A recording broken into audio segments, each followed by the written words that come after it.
ठीक है? अच्छा थोड़ा शांत हो जाए, शांत हो जाए, थोड़ा आसान हो जाए। पिछले 60 दिन से मैं भाषण दे रहा हूँ, तो थोड़ा शांत हो जाए।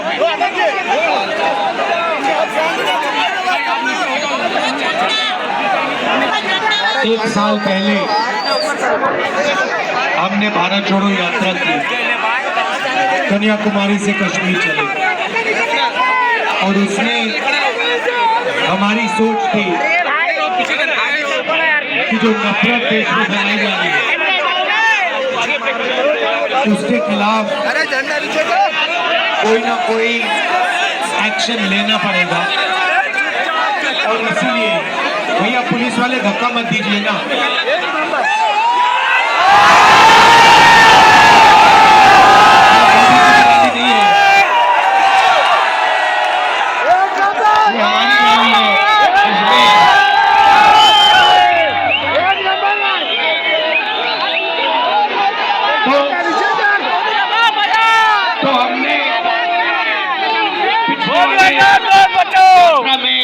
नफरत के बाजार में मोहब्बत की दुकान खोली, और पिछली यात्रा में बहुत सारे लोगों ने हमें कहा कि आप 4000 किलोमीटर चले, मगर बहुत सारे ऐसे प्रदेश हैं जहाँ आप गए नहीं। उड़ीसा नहीं गए, झारखंड नहीं गए, छत्तीसगढ़ नहीं गए, बंगाल नहीं गए, असम नहीं गए, बिहार नहीं गए, तो आपको दूसरी यात्रा करनी चाहिए। और हमने दूसरी यात्रा मणिपुर से शुरू की और मुंबई में ये यात्रा समाप्त होगी। मगर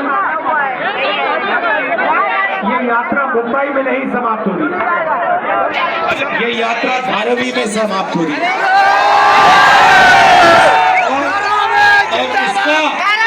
इस यात्रा का मैसेज है,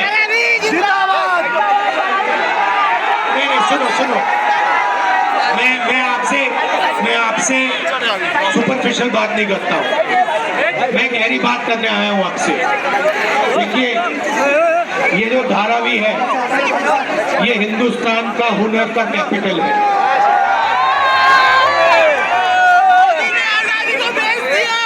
जिसको हम स्किल कहते हैं, हुनर कहते हैं, जिसको जुगाड़ कहा जाता है, ये इन चीजों का कैपिटल है, राजनीति है हिंदुस्तान में हुनर। और शुरुआत हमने कहा कि मणिपुर में क्यों, क्योंकि मणिपुर में बीजेपी ने सिविल वॉर का माहौल बना रखा है। भैया पुलिस वाले धक्का मत दो, कुछ नहीं होने वाला।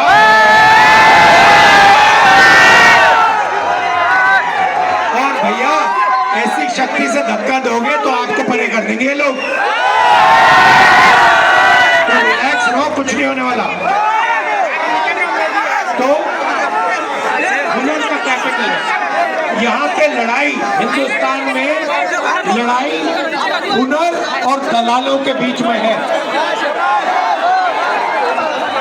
धारावी और अदानी के बीच में है।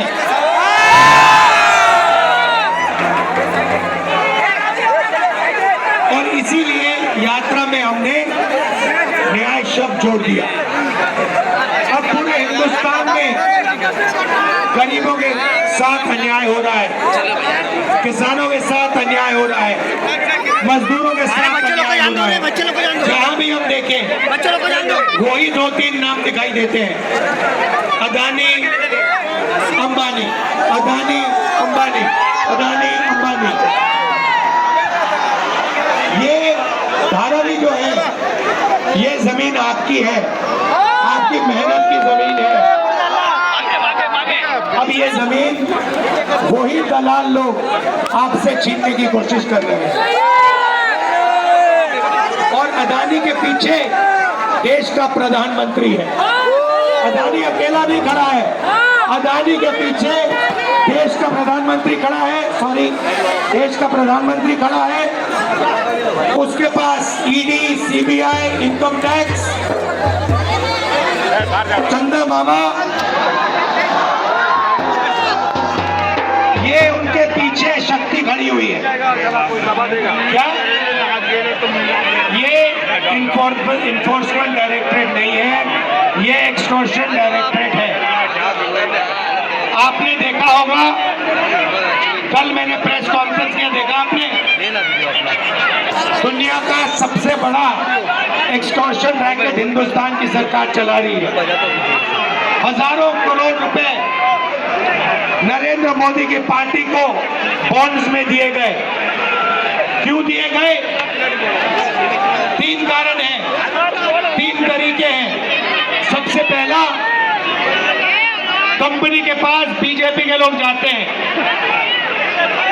इन्फोर्समेंट डायरेक्टरेट की, ईडी की, इनकम टैक्स की इंक्वायरी शुरू होती है। उनके महीनों बाद ये कंपनियां बीजेपी को बॉन्ड्स में पैसा देती है और फिर इंक्वायरी आस्ते आस्ते आस्ते खत्म हो जाती है। यह है पहला तरीका, यह है मोदी का पहला तरीका। दूसरा तरीका, कंपनी के पास जाते हैं, कहते हैं देखो 12वीं में प्रोजेक्ट है, तुम लोगों को हम प्रोजेक्ट देंगे, रेवेन्यू शेयर बीजेपी पार्टी को देना पड़ेगा, पार्टनरशिप आप हमारे साथ कीजिए, धारावी की जनता को हम परे करेंगे, पुलिस का प्रयोग करेंगे, जो आपको धारावी के रीडेवलपमेंट से पैसा मिलेगा उसका परसेंटेज आप बीजेपी की बॉन्ड्स में दिलवा दीजिए। ये दूसरा तरीका। और तीसरा तरीका, सीधा जाके कंपनियों से ये हफ्ता लेते हैं। ये है 3 तरीके नरेंद्र मोदी के भ्रष्टाचार के। अब मैं आपसे सवाल पूछना चाहता हूँ, हिंदुस्तान में पिछड़े वर्ग के कितने लोग हैं? कितनी % है पिछड़े वर्ग के लोग हिंदुस्तान में? कितने हैं? 50% है। दलित कितने हैं? 15%। आदिवासी कितने? 8%। माइनॉरिटी कितने? 15। सब मिला के कितने हुए? 90, तकरीबन 90। मीडिया में 90% के कितने लोग? मीडिया में 90% के कितने लोग? इनकी मालिकों की लिस्ट निकालो, आपको एक ऐसा नहीं मिलेगा, एक मालिक नहीं मिलेगा जो पिछड़ा, दलित, आदिवासी हो, एक नहीं मिलेगा। फिर आप हिंदुस्तान की सबसे बड़ी 200 कंपनियों की लिस्ट निकालो, मालिकों की लिस्ट निकालो, उसमें आपको एक पिछड़ा वर्ग का नहीं मिलेगा, एक दलित नहीं मिलेगा, एक आदिवासी नहीं मिलेगा। आप न बड़ी कंपनियों में हो, न मीडिया में हो, तो हो कहाँ आप लोग? कहाँ? मीडिया में नहीं हो, बड़ी कंपनी में नहीं हो, बड़े अस्पतालों के मालिक नहीं हो, बड़े स्कूल कॉलेजेस के मालिक नहीं हो, तो हो कहाँ? सरकार में भी नहीं हो। हिंदुस्तान की सरकार को 90 लोग चलाते हैं, उसमें से 3 ओबीसी हैं, 3 दलित हैं, 1 आदिवासी है। हिंदुस्तान की सरकार 100 रुपए खर्च करती है बजट में, तो 90% को 6 रुपए मिलते हैं। 6 रुपए 90% के अफसर निर्णय लेते हैं। भाइयों और बहनों, आप कहीं हो ही नहीं, आप कहीं नहीं हो। आपको कहा जाता है, भारत माता की जय बोलो। भारत माता में 90% आप लोग हो, 90% आप लोग हो, मगर देश की भागीदारी में, देश के धन में आपकी कोई भागीदारी नहीं। आप मजदूरी करते हो या फिर आप बेरोजगार हो या फिर आप कॉन्ट्रैक्ट लेबर करते हो, मनरेगा का काम करते हो? ये भैया सही करो, इसको ठीक करो ना, माइक को ठीक करो। हेलो, तो आप लोग कहीं नहीं हो, पहले आपके रास्ते थे, आपका रास्ता सेना में जाने का था, उसको बंद कर दिया, अग्निवीर लागू कर दिया। अब आपको कहते हैं कि दो तरीके के शहीद होंगे, एक को शहीद का दर्जा मिलेगा, दूसरे को शहीद का दर्जा नहीं मिलेगा।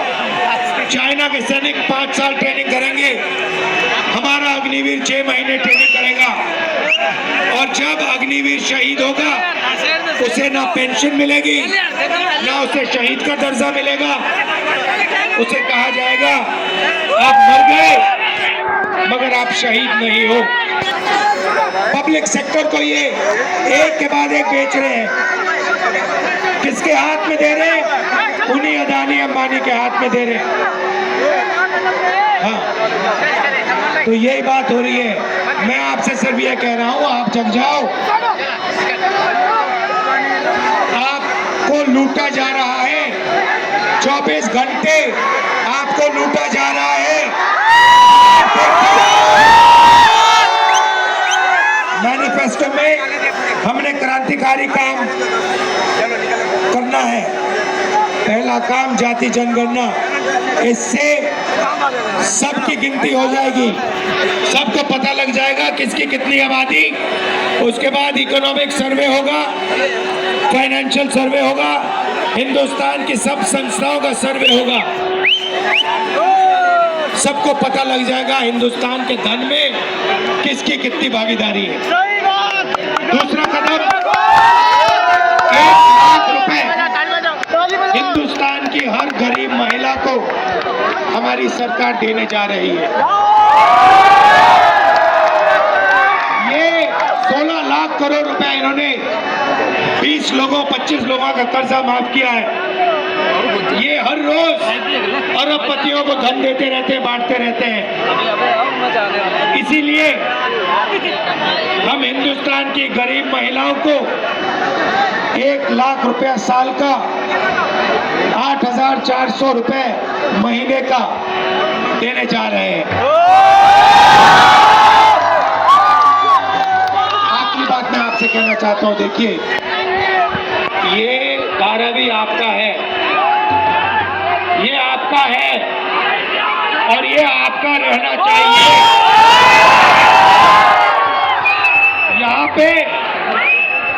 यहाँ पे आपको आपका जो स्किल है, हुनर है, उसको सपोर्ट करना चाहिए। बैंक के दरवाजे आपके लिए खोलने चाहिए और यहाँ पे इंडिया का मैन्युफैक्चरिंग सेंटर बनना चाहिए। ये धारावी मेक इन इंडिया है, ये है मेक इन इंडिया असली। और ये सोचते हैं कि देश दलालों से बनता है, देश दलाल नहीं बनाते, देश आप जैसे लोग बनाते हैं। ये मेरा आपके लिए मैसेज है। आपने इतने प्यार से मेरी बात सुनी, दिल से बहुत बहुत धन्यवाद। हाँ, मेहनत आप करते हो और पैसा अदानी ले जाता है। बहुत बहुत धन्यवाद आप सबका, पुलिस वालों का धन्यवाद। जय हिंद।